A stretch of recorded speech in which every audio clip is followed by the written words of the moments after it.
Welcome everyone to our early spring quiz. Now, it is Hooray! February and you might be thinking, "Hey, wait a minute. If it's February, why is it early spring?" We are going to be Mm. talking about all of the holidays that have to do with the early spring on the old calendar. And Ah, I just want to take a word to talk about the Japanese holiday of Setsubun, which is today. Setsubun is one of my favorite holidays, and many people might think it's ancient. It kind of is on the calendar, but all the customs associated with it really started in the Muromachi and the Edo period, so it's not that ancient.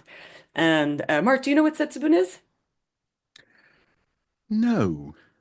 You know who this guy is? For those who can't see, or those who are not watching, this is one of the Oni, one of the demons, Yeah, yeah. with Hmm. his little. It's a red demon who comes Yeah. around to the Shinto shrines and other people's houses, and you are meant to throw beans at him. Do you know why, Mark? Is it something about legumes and and spirits? Is Ah, it sort so of yes. yeah. So it is a play on words, where the beans are representative of the evil eye. Meh in Japanese is eye. Okay. Okay. So you take you say oni wa soto and you throw the beans at the oni, and the oni go "Arr!" and and they leave. And it's supposed to be a representative. You're casting out evil, casting out bad things for the year. And Hmm. there are many different traditions like this in Japan, but this one is specifically tied to Setsubun, which is either on February 2nd or 3rd, Okay. depending on the year, because of the Japanese calendar reform. So, but Setsubun is supposed to be the beginning. It's the last day of Japanese winter on the old calendar. So you're thinking to yourself, it's kind of weird. It's February.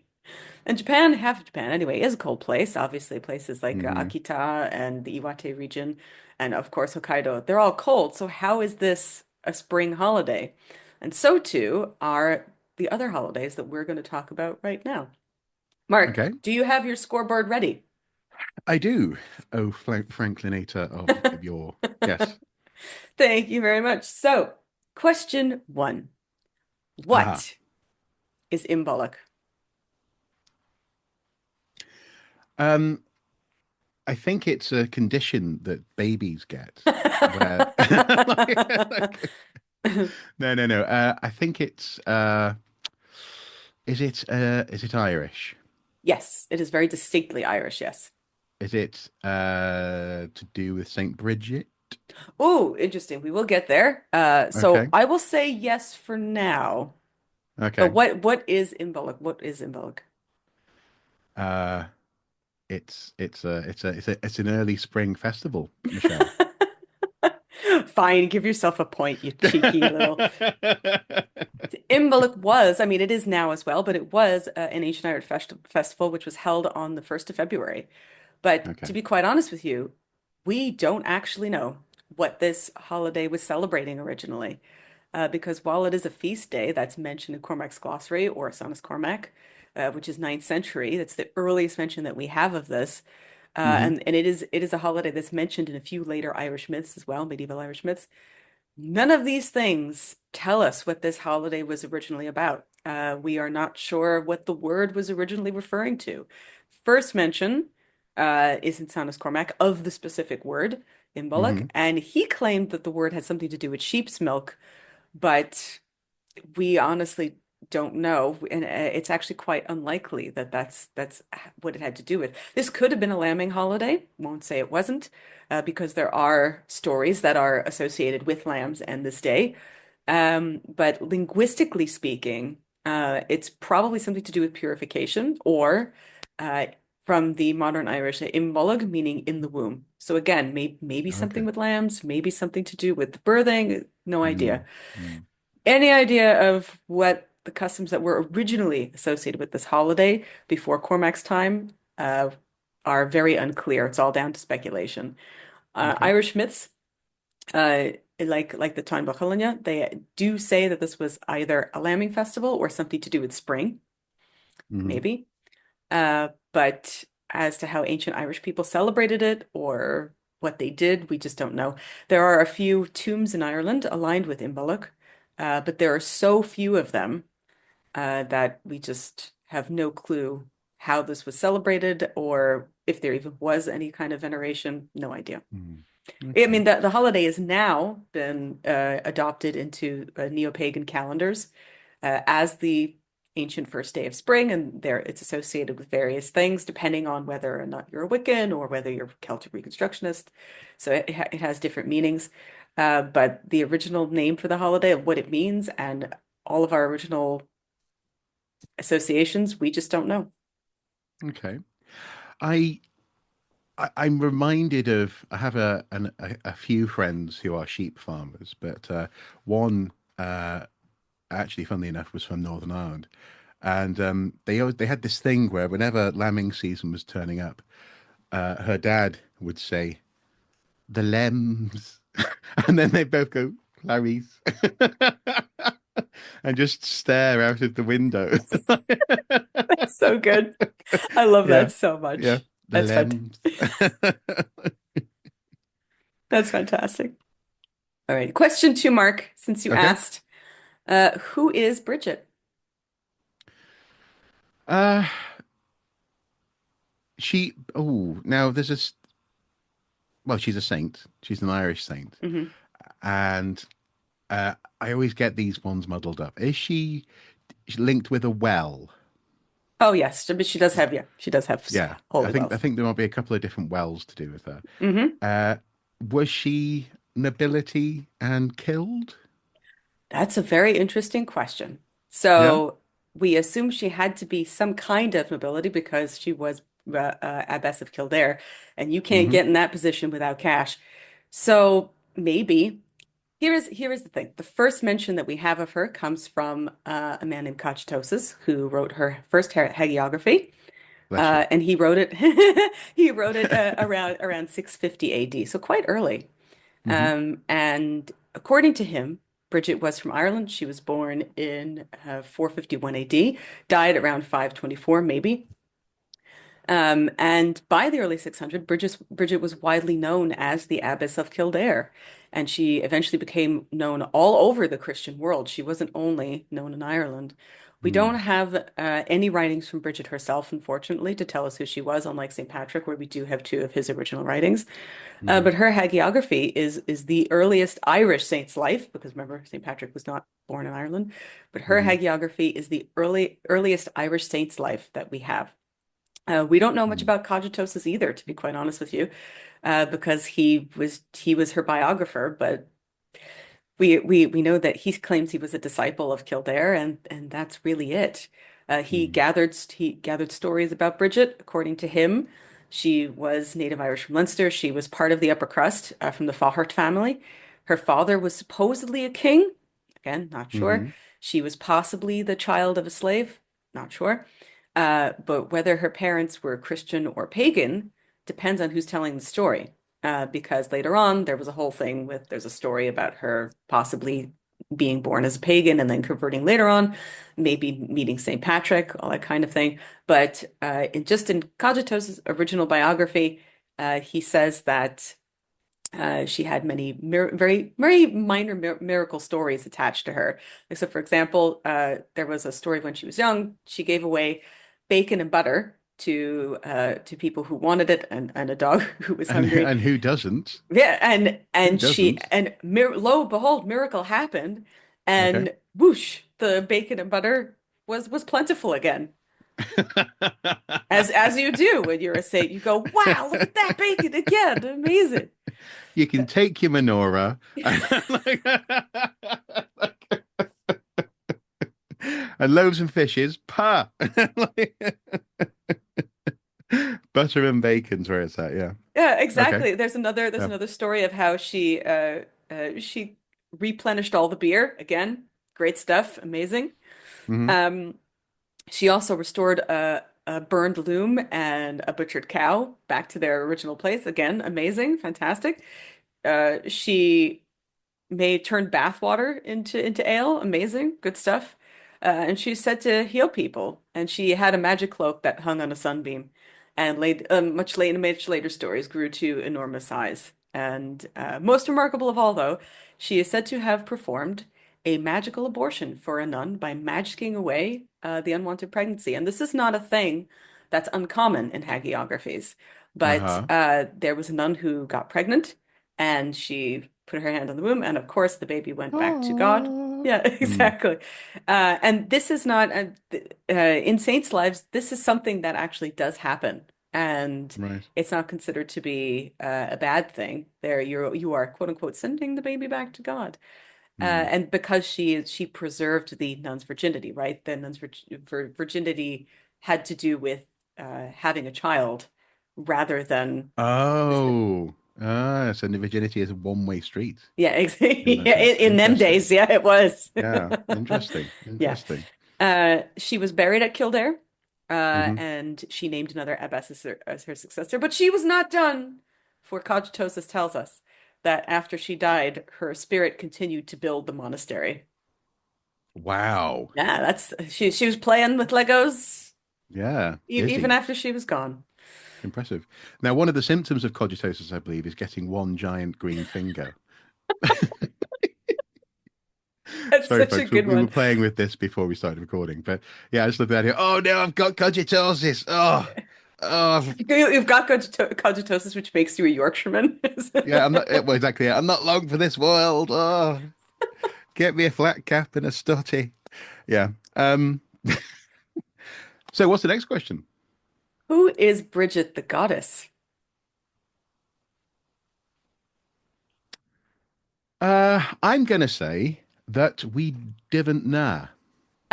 So that's a very interesting point because Hmm. the very first mention that we have of Brigid the goddess is Sonus Cormac in a different Yep. section, and he mentions them separately. And he says that the goddess is the daughter of the Dachta, or Dachta, however you want to pronounce it.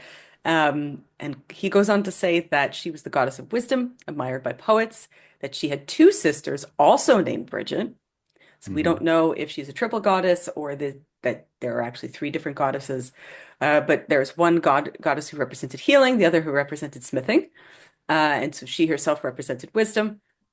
And then he ends the section by saying that there were many goddesses named Brigid. Hmm. Hmm. So that's about all we know of the original goddess Brigid. Everything else that we have comes from later stories and later sources. So obviously she's mentioned in the Liber Kabbalah Heiran. Hmm. She's also mentioned in the Time of Colonia. But that is the original mention of Brigid. That's what we have. Right.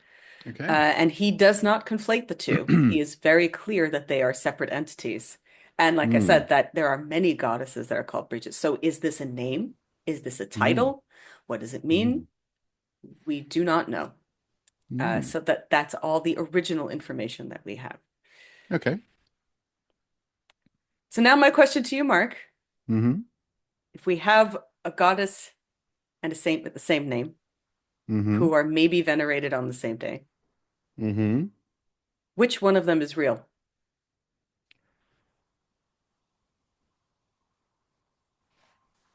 Whichever one is in your heart. Yes, essentially, yes, that's true. That's very true. I love Breach. Well, all of them are very near and dear to my heart, which is why I love this subject. But Hmm. uh, I asked this question because a lot of Celticists have puzzled over this for ages, Right. and there was no idea that they were the same person really until the 19th century.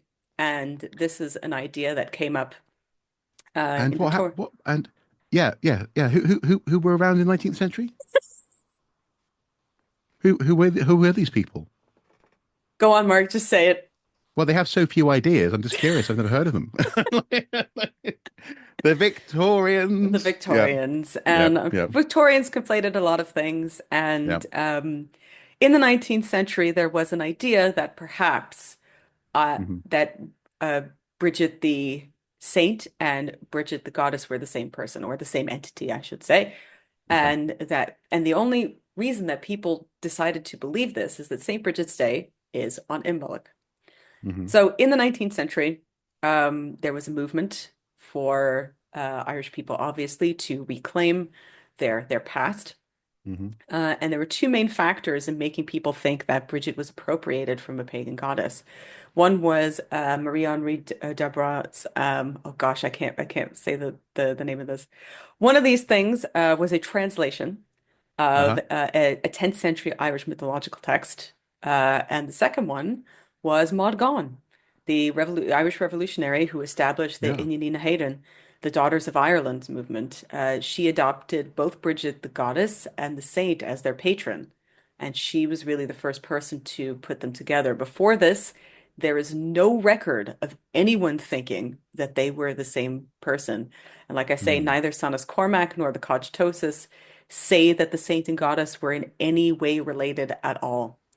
Yes. Um, and so there's even in the 20th century, there were some people who both thought that Bridget the saint, or the person, was completely made up, that she was never real, and that they invented her to appropriate the everything from the goddess, but there's no proof of that, honestly. Mm. It's all just 20th century speculation, which is based on one passage in Bede.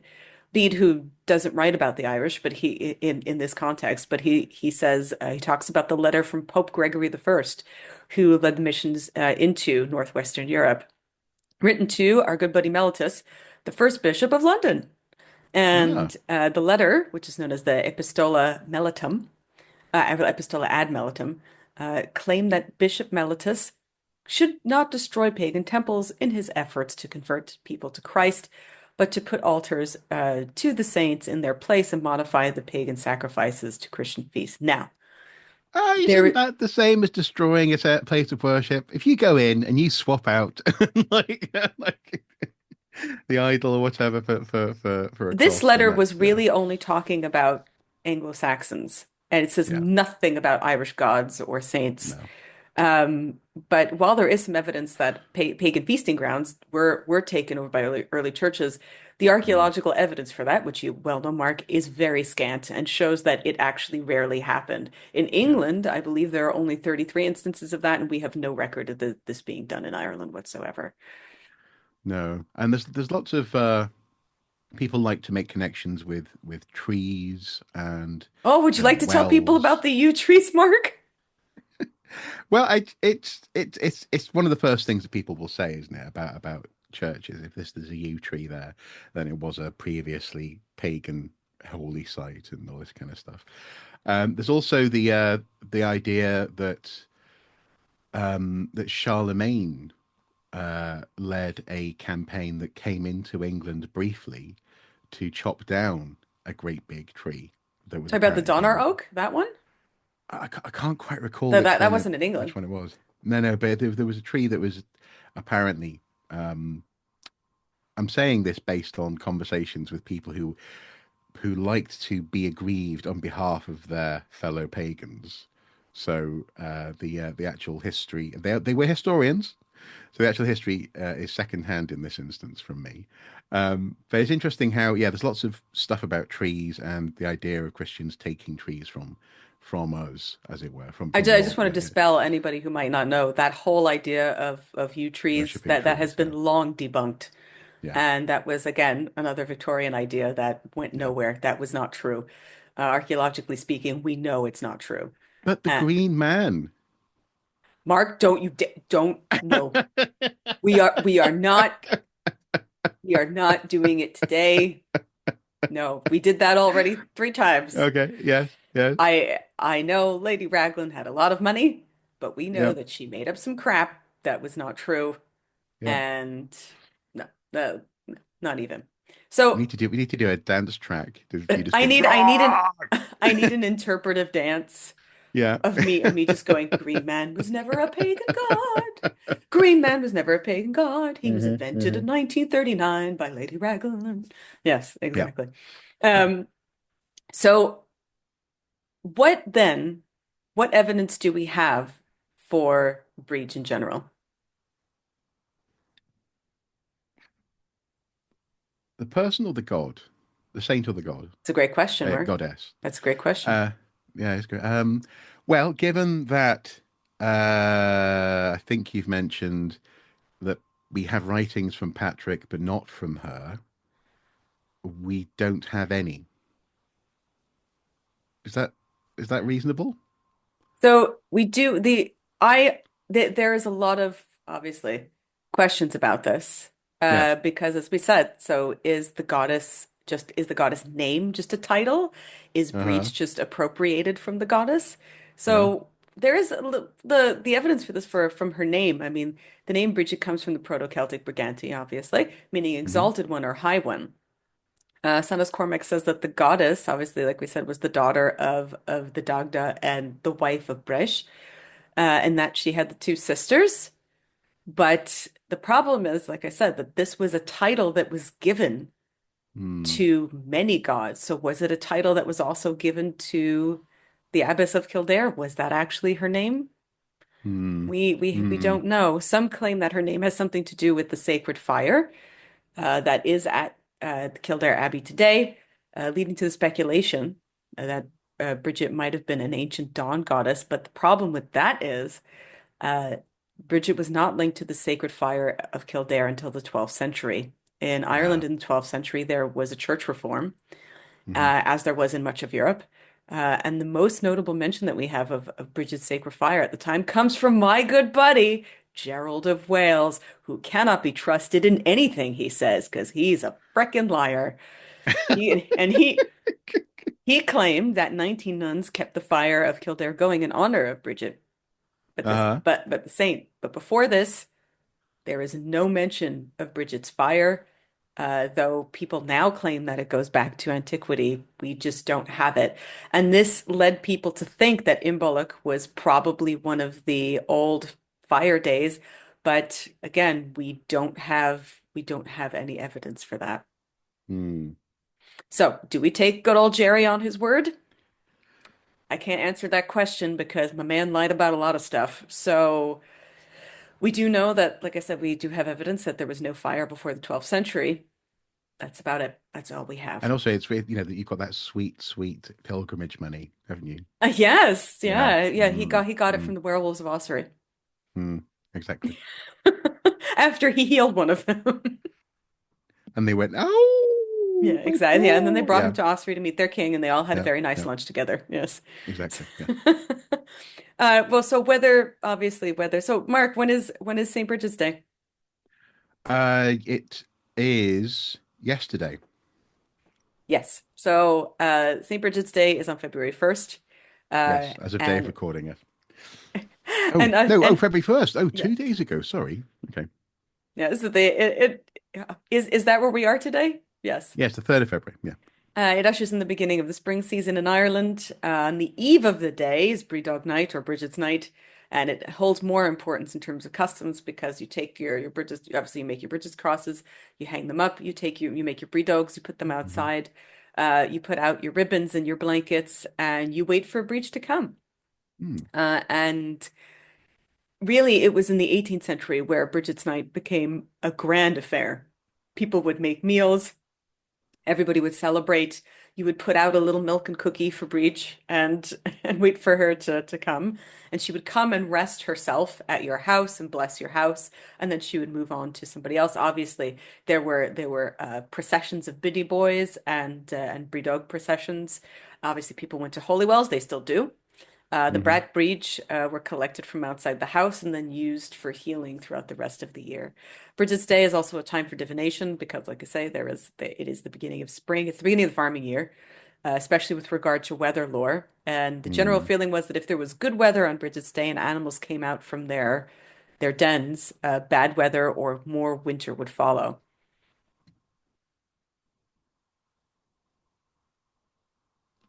Okay. Okay. In the 20th Interesting. century, the Cailleach, really the hag, the winter hag, she was originally a hag spirit from Ireland who ended up becoming this great mythological figure as the person who walks around on Bridget's Day with a bundle of sticks under her arm. And she's the person now is the great personification of winter. And there is a story now that this is again a 20th century invention, a story Hmm. of she and Brigid being sisters and one handing over part of the year to the other. Okay. That's quite Yeah, I nice. quite like that myth. I mean, like I say, it's Yeah. modern, but it's a quite nice story.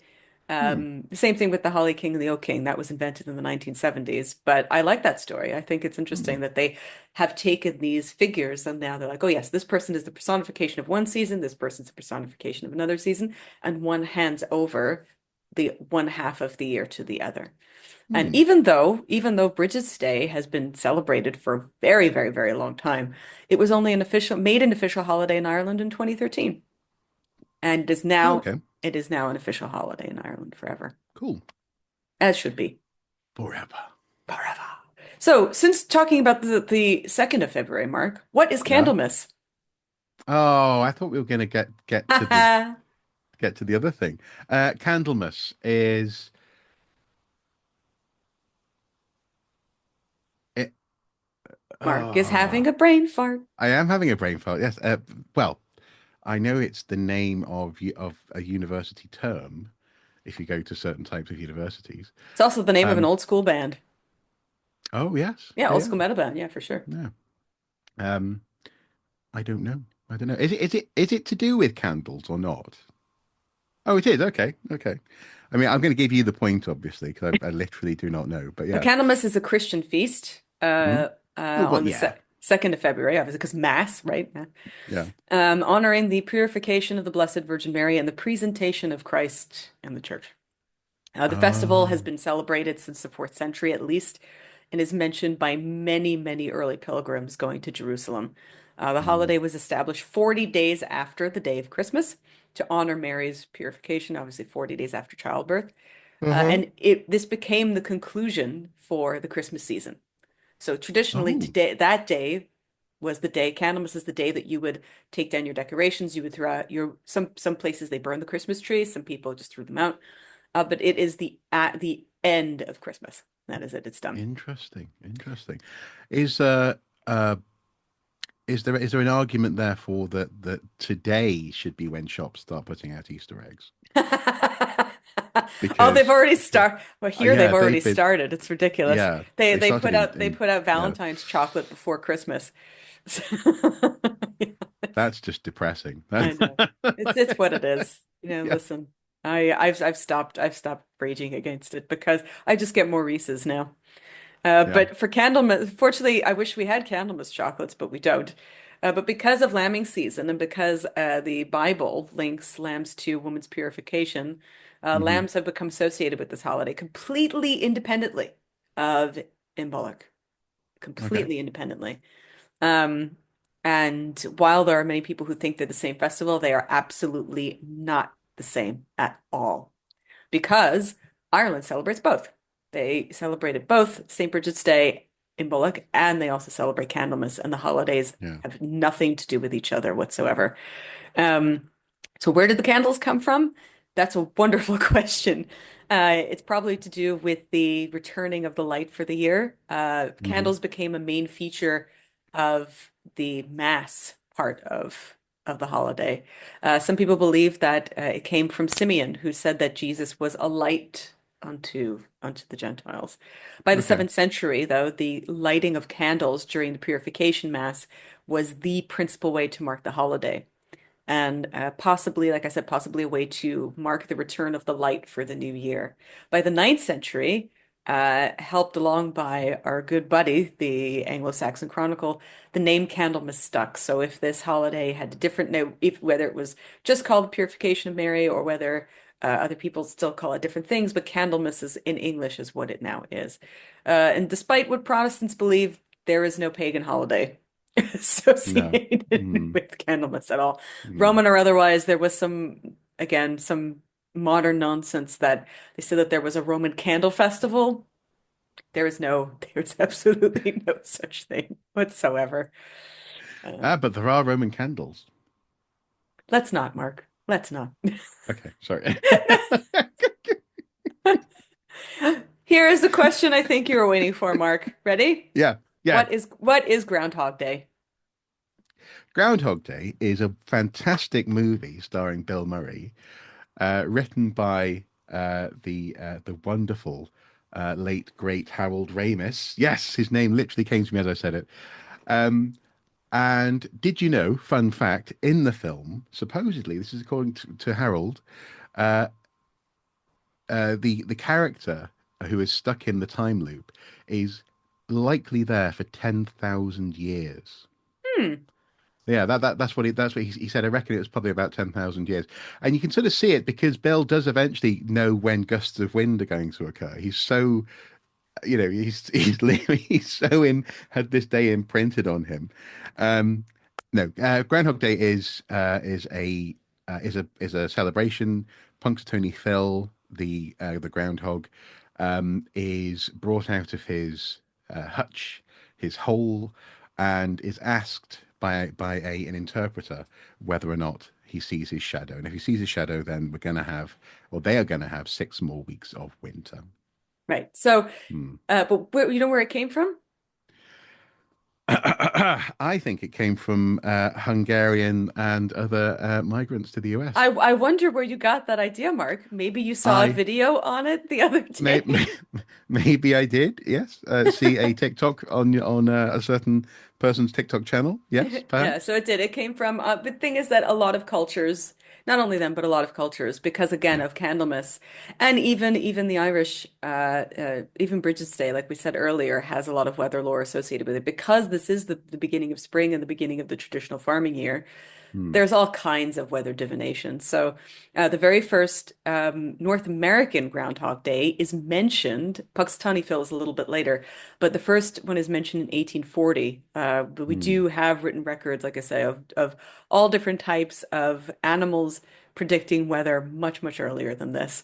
Now, the Hmm. custom of groundhogs or badgers and following them and looking at their shadow comes from German, Dutch, and Hungarian immigrants who were would have otherwise celebrated their version of Candlemas, but obviously in the States, Candlemas never really took on.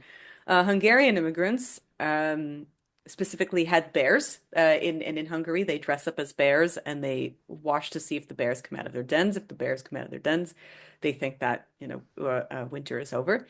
In Hmm. Croatia, Serbia, and Spain, the bear that awakens from its den and then returns to its den foretells another 40 days of winter. Oh, okay.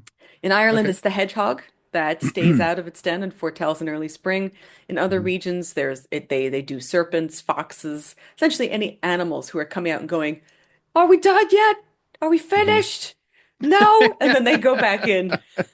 And then there's another either 6 weeks or 40 days, depending on the tradition. It's all different. In Germany and Austria, this is Dachsday. And that's where we get the Dach is a badger, and that's where we get the whole Puxtawney Phil from. Uh, Okay. and like you said, his shadow forecasting 6 more weeks of winter. Many regions across North America, and I think now even in other parts too, have their own mascots. Hmm. That do it. Here in Canada, we got many. We have Fred la Marmotte in Quebec. Hmm. We have my favorite that we have Shubenacadie Sam in Nova Scotia. My favorite though is Lucy the Lobster. To be quite honest with you, I love her. And they have there's now a forecast where you could see all of their predictions and all their little badgery faces, and then right in the middle is Lucy the Lobster going "Meow" with her claws. It's so amazing. I Okay. love it so much. Okay. Uh, obviously, the track record is spurious, Not right? great. Yeah. No, Yeah. no, there are charts that have No. count. Also because of, everybody's forecasting in a different place, so the weather is different everywhere. Yeah. There are obviously, like And we said, there are charts that calculate their accuracy, but all of their handlers claim that their accuracy rate is 100%, which we know is nonsense. It's about yeah. 50-50. But also, but as you would expect, yeah. But also, to be fair, what do they mean when they say 6 more weeks of winter? Do they mean snow? Do they mean that you're just gonna feel a bit like wearing thick socks? You know, it's subjective.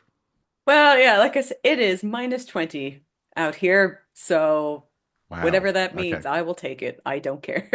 No, no. Blimey. Last question, Mark. Were any of these Okay. holidays based on a Roman pagan holiday? Oh, I'm gonna say just because this is the safest option. Yeah, no.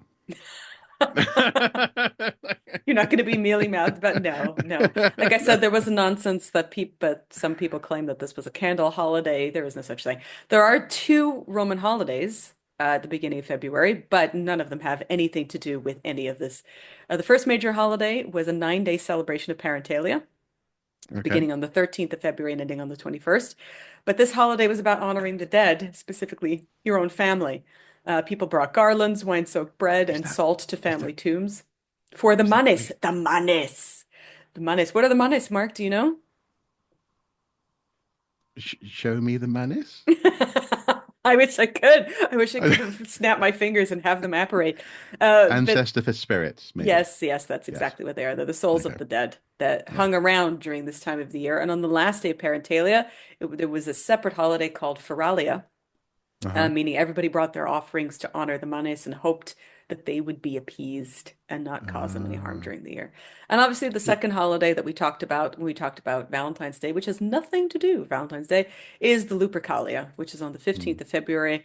And like we said, possibly named after a wolf festival honoring Lycaon and Pan, but we don't know. And the holiday was also called February and was celebrated to promote fertility. But like I said, the origins of this holiday are kind of weird, mm, and really don't have anything to do with Valentine's Day whatsoever.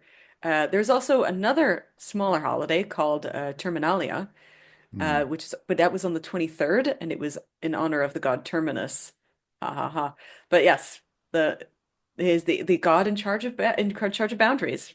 Yeah. Neighbors would Yeah. share, again, it seems like it was more of a farming holiday because neighbors who shared property would celebrate one another and they would enjoy some lamb together, some lamb, honey, wine, and grain. And Mm, that's it. okay. So, yeah, So, a very lovely time had by all. mm. So is that where we get the word parent from? Parentalia, yes. Yeah. Cool. Okay. And same thing. I thought you were going to ask, is that where we get the word terminus from? Like, yes, that is No, no, where well, we yeah, get yeah, the well, yeah, yeah. that is where. I know, I offer some wonderful charm and slight comedy relief here, but you also have me on because I somewhat know something. Actually, Mark, if you would like, this has nothing to do with anything, but if you would like to tell people, since you are an Uh-huh. archaeologist, where the word ostracize comes from. Well, that comes from ostrakon, Yes. an ostrakon being a fragment of pottery upon which someone can incise, scratch the name of someone who they're going to vote for or against, put it in a pot, which isn't broken, presumably, and then the votes are counted. And I think the idea was that the broken bits of pottery were just so plentiful. It's kind of like us getting a scrap of paper, like a notepad, and just writing something down. Um, there was also an interesting aspect of people selling ostraca to the illiterate. So you might have someone who often it was to do with voting someone away, ostracizing them, getting them out of your town. And you'd have people going, "Oh yeah, definitely this pot, this piece of pottery here, this is for Bill, not for Ben." When actually it says Ben, not Bill, and it's actually Bill's friends who are trying to get Ben kicked out. So yeah, ostraca, why did that come up? Because you said I am a man who knows some things, and I knew you know the answer to that question. Oh, So oh, I see. give yourself an extra credit point, Mark. Thank you. So how did you do overall? Yeah, this time not too bad. So I did seven to your two. Oh, not so Uh, bad at all. Very good. yeah, but again, you see, what the thing I love about these quizzes is that not only are you very generous when I give you a bullshit answer or some sort of Yeah, like but that's the best shruggy, part. uh, uh, but also actually what I like about them is the fact that you have this, or one has this ability to sort of feel it out because often there are lots of crossovers and stuff like that. And yeah, this one particularly feels like a series of holidays that are, as you say, difficult to really tie down. So yeah, so there's room for feeling them, as it were. The As vibe. a little bonus question, Mark, before since we are talking about spring festivals, it Uh-huh. just happened, but it does move around a lot. But what do you know about the Lunar New Year or the Chinese New Year? I don't know much at all about it. It's a big Why? thing here, Hmm. and we just had here though it's celebrated for a whole week. It's not usually a whole week. Hmm. But the Lunar New Year, the Chinese New Year, though it's celebrated widely throughout the East, Southeast Asia, and now all over the world, obviously. So much Yeah. like Imbolc or Candlemas, the Lunar New Year is a spring festival. And again, much like Setsubun as well. Mm. Like I said, it does move a lot. This year it's very early. It's in January because of how the lunar solar calendar worked out this year. Usually it's usually deep into February, but not this time. Yeah. Mm. And it is the first new moon after the new year of the Gregorian calendar. Mm. Legends say that the Chinese New Year began when the Nian, which is a double entendre because it also means a year, but it's also a mythical beast that's kind of like a halfway between a dragon and a lion. Okay. It lives under seas or mountains, and it comes to uh, attack people. And the legend is that people started wearing red, and they started leaving out food, Yeah. and they started lighting fireworks to scare it away. So that this Yeah. obviously this is a very lovely story. I love the story. But some people believe that this festival goes all the way back to the Dynasty, which is pretty cool. But it really began in earnest in the Han period. Mm. And that's when people started celebrating their ancestors, their parents. And by the Tang Dynasty, the custom of giving the gifts and the cards, the red envelopes, Mm. became Mm. very, very popular. During the Song Dynasty, fireworks and giving money to their children started becoming more popular. And all Yeah. of these New Year traditions have money. been with us ever since. Yeah. Well, here in Newcastle that we have a fantastic Chinatown, and they every year do the New Year celebrations, and you'll have uh, it's probably that creature, that sort of lion dragon, because people in the crowd, because everyone sort of turns up, not just people from the community, but from across the city, often turn up, and we've been there for a couple of on a couple of occasions. And you'll have people from the local martial arts clubs who will do the puppeteering of this huge uh, The dragon the dance, yeah. dragon lion thing, and they'll go because again, depending on who you ask, you get a different answer as to whether it's a dragon or a lion. Uh, and they'll go to different businesses, and when they get someone's door, the business will sort of open the door. The dancers go in. The snaky dragon lion thing goes in, dances around the shop, comes out again, and then they throw a cabbage Yes. into its mouth to sort of Yes. placate it. And inside, there's this sort of like "Roy" kind of thing that happens inside because someone at the front is there tearing up the cabbage and then throwing it in the air That's amazing. I love that. as though the beast is sort of like wriggling and writhing while eating the cabbage. And lots of fun. And we had moon cakes. Oh, yes. Yeah. Yep. Yeah. So and the yolk of an egg is the moon inside for the New Year. Yeah. Yeah, there's also, I mean, mooncakes. Mooncakes are pretty popular here as well, but Hmm. those are more popular here for the Mid-Autumn Festival. Okay. And those are like there are all types of mooncakes, not just the one with the egg inside, but there are Mm. all kind. There's red bean, white bean. Hmm. But yeah, mooncakes are very prevalent in a lot of festivals, but they're you don't realize how filling they are, but oh man. You Yeah. eat one Yeah. and it's like they're like the lammas bread of the Chinese New Year. You eat one and you feel Yeah. like it fills the stomach of a grown person forever. Yeah. So I mean, Mark, I've never actually held a hockey puck in my mouth, but I think that's what it would be like. Yeah. They're hockey big. books are Yeah. actually quite wide, so I don't think you'd be able to fit them in. Oh, They're well, about that yeah. wide. Yeah. But it's that sort of, yeah. Yeah. Anyway, yes, extra reading. Yes, further reading. Hey. I you are your further reading mark is the Sonus Cormac. Uh-huh. The Breach the Woman by Neve Wycherley. And my favorite article of hers is Will the Real Saint Brigid Please Stand Up? Over at Very Maynooth good. Very University. good. Fantastic. I love it. And Body of a Saint, Story of a Goddess by the wonderful Lisa Patel. And the Between Two Worlds by the wonderful Catherine McKenna. And they're all brilliant Brigid scholars, and they talk a lot about this. If you want to read more about Okay. the Lunar New Year, the Lamb Museum of Anthropology has a wonderful article called "The History of Chinese New Year" that I recommend you read. So that's it. You did a great job, Mark.